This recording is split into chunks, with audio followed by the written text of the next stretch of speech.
রাওয়ালপিন্ডিতে কাল থেকে দ্বিতীয় টেস্ট সিরিজ জয়ের হাতছানি বাংলাদেশের। আলোচনায় সবুজ উইকেট ও বৃষ্টি।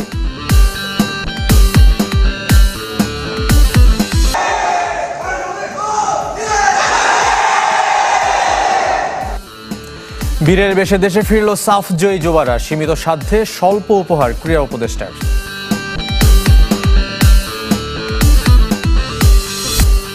ক্রিকেট বোর্ডের 5 ঘন্টার ম্যারাথন সভা শেষ। পদত্যাগ করলেন আরও 2 পরিচালক। এবার ক্রিকেটের খবর। পাকিস্তান বাংলাদেশ সিরিজ কাল শুরু হবে। সিরিজ নির্ধারণী দ্বিতীয় টেস্ট। তবে মাঠের ক্রিকেটের চেয়ে আকাশের দিকে তাকিয়ে দুদলই। বৃষ্টির শঙ্কা এই ম্যাচেও আছে। আগের দিন অনুশীলন করতে পারেনি বাংলাদেশ ও পাকিস্তান। পিন্ডি ক্রিকেট স্টেডিয়ামে সকাল 11টায় শুরু হবে ম্যাচটি। পারফরমেন্স প্রত্যাশা বাড়িয়ে দেয়। বাংলাদেশের ক্ষেত্রে তেমনটাই হয়েছে। অপ্রত্যাশিত টেস্ট জয়ের পর সিরিজ জয়ের আশায় দিন গুনছে পুরো দেশ। ভেন্যু সেই রাওয়ালপিন্ডি। তবে নতুন ম্যাচ, নতুন পিচ।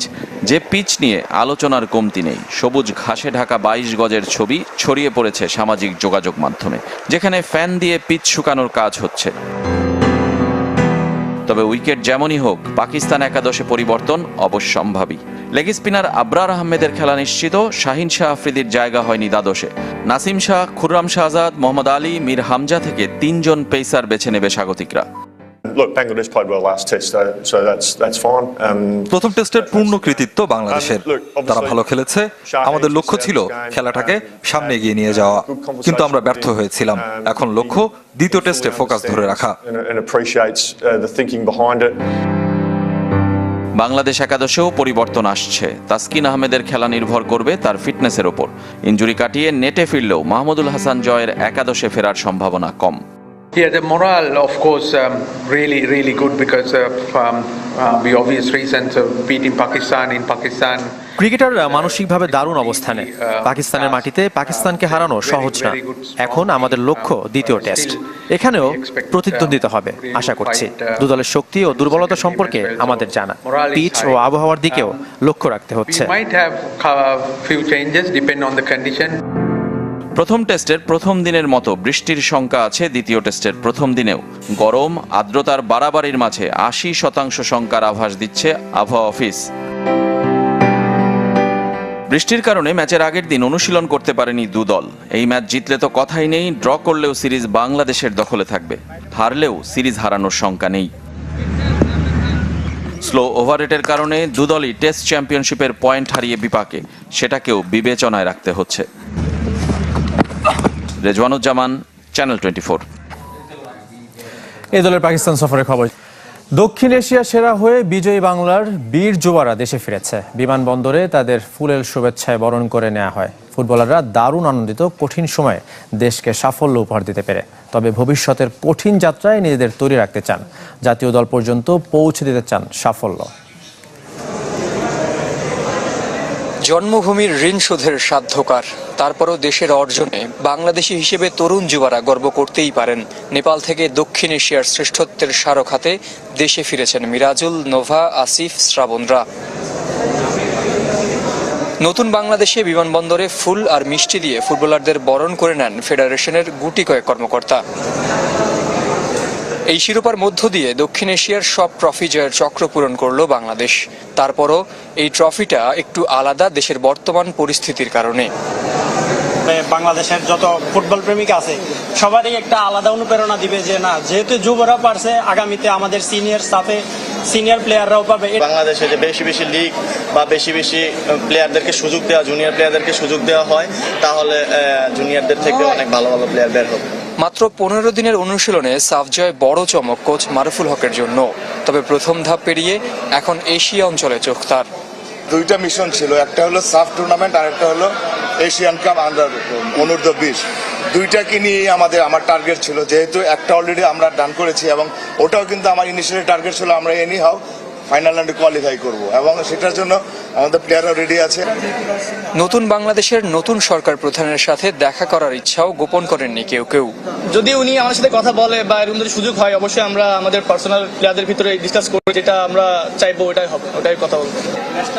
টুর্নামেন্টের সেরা ফুটবলার আর সর্বোচ্চ গোলদাতা মিরাজুল জাতীয় দলের জার্সি গায়ে জড়ানোর স্বপ্ন দেখছেন। আলহামদুলিল্লাহ অনেক খুশি হব। আল্লাহ যদি সহায় হয় তাহলে যদি যাই ইনশাল্লাহ, আমার ঘর পাশন হারাই গেছে, তো ইনশাল্লাহ অনেক খুশি হব। আমারও স্বপ্ন ছিল যে ছোট থেকেই ন্যাশনাল টিমে খেলা। 1 মাসের মিলন মেলা ভাঙলো, বন্ধুত্বের বন্ধন যেন ছিন্ন করতে চান না যুবদলের কোন ফুটবলারই। জহির সাগর, চ্যানেল 24, ঢাকা। যুব সাফ জয়ী ফুটবলারদের সাথে সৌজন্য সাক্ষাৎ করেছেন ক্রীড়া উপদেষ্টা আসিফ মাহমুদ। বিমানবন্দর থেকে সন্ধ্যায় জাতীয় ক্রীড়া পরিষদে যান বিজয়ী ফুটবলাররা। ক্রীড়া উপদেষ্টা আসিফ মাহমুদ জানান, জুলাই বিপ্লবের প্রতিফলন মিলছে ক্রীড়াঙ্গনে। সাফ জয়ী দলের প্রত্যেককে 25,000 টাকা করে পুরস্কারের ঘোষণা দেন ক্রীড়া উপদেষ্টা। সব মিলে 7.5 লাখ টাকা। দেশের সার্বিক পরিস্থিতি বিবেচনায় টাকার অঙ্ক কম বলে জানিয়েছেন আসিফ মাহমুদ। সম্মান দেখানোয় কৃতজ্ঞতা প্রকাশ করেছেন হেড কোচ মারুফুল হক। ক্রীড়া উপদেষ্টার ঘোষিত অর্থ বর্ণাঢ্যদের জন্য দান করার সিদ্ধান্ত নিয়েছে দলটি।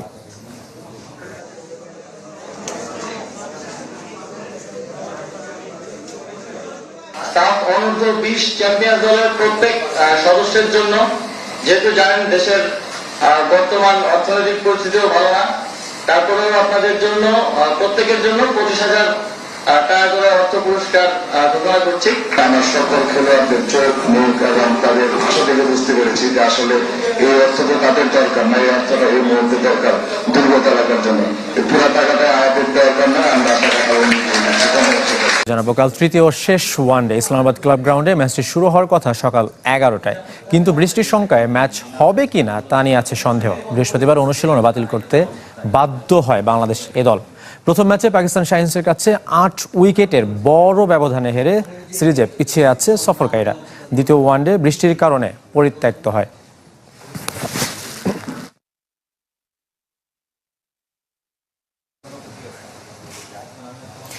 এদিকে ক্রিকেট বোর্ডের ম্যারাথন বৈঠক শেষ হয়েছে। নতুন সভাপতি ফারুক আহমেদের সভাপতিত্বে প্রথম সভা ছিল এটি। দুপুর 3টায় শুরু হওয়া সভা কিছুক্ষণ আগে শেষ হয়েছে। সভাপতি সহ মাত্র 11 পরিচালক উপস্থিত ছিলেন এই সভায়। 26 সদস্যের বোর্ডের অর্ধেকের বেশি অনুপস্থিত। এর মধ্যে এদিন শফিউল আলম চৌধুরী নাদেল ও তানবীর আহমেদ টিটুর পদত্যাগপত্র গ্রহণ করেছে বোর্ড। এছাড়া টানা 3 মিটিংয়ে অনুপস্থিত থাকায় পরিচালক পদ চলে যাবার শঙ্কা এনায়েত হোসেন সিরাজ, আনোয়ারুল ইসলাম, গাজী গোলাম মুর্তজা, মঞ্জুর কাদের ও নজিব আহমেদের।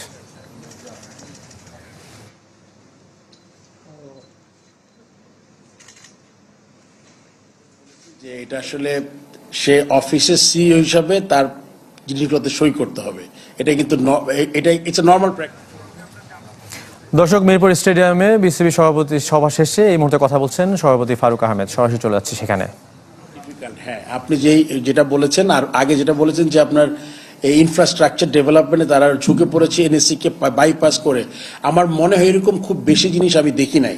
কেননা আপনি জানেন যে একটা তো রেড টেপ আছে, যেমন আগে আমাদের যখন ফান্ড ছিল না তখন আমরা কিন্তু প্রতিটা ছোট একটা 2টা টয়লেট করার জন্য কিন্তু আমাদের এনএসসির জন্য বসে থাকতে হতো। এটা কিন্তু অনেক লম্বা সময়ের ব্যাপার ছিল।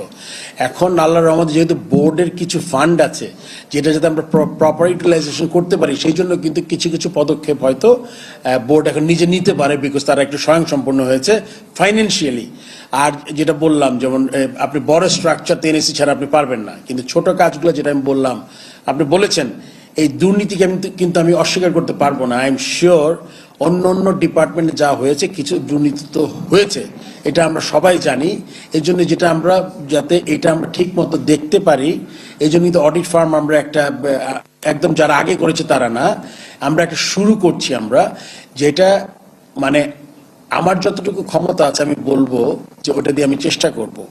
আর আমার মনে হয় শাহিম ভাই এই মুহূর্তে হয় কি সব দিকে আপনি নজর দিতে পারবেন না, আপনার সব কিছু স্টেপ বাই স্টেপ যেতে হবে, আপনি একটা সিস্টেমকে এগোতে হবে। আই এম শিওর আমাদের অত্যন্ত এফিশিয়েন্ট। আপনি যেটা বলেছেন যে অনেক দিন আছে একই জায়গায়, অ্যাট দ্য সেম টাইম সে কিন্তু তার মনে করেন যে 12 বছর আপনি বললেন সিইও, সে কিন্তু very experience now and he can help. But এখানেও যদি কোনো কিছু পাওয়া যায়, আমি বলছি না যে he will just get away, but এটা ইনভেস্টিগেশন আগে আসলে সরাসরি না করলে ভালো হয়, মানে এটা আপনাকে আমি রিকোয়েস্ট করছি।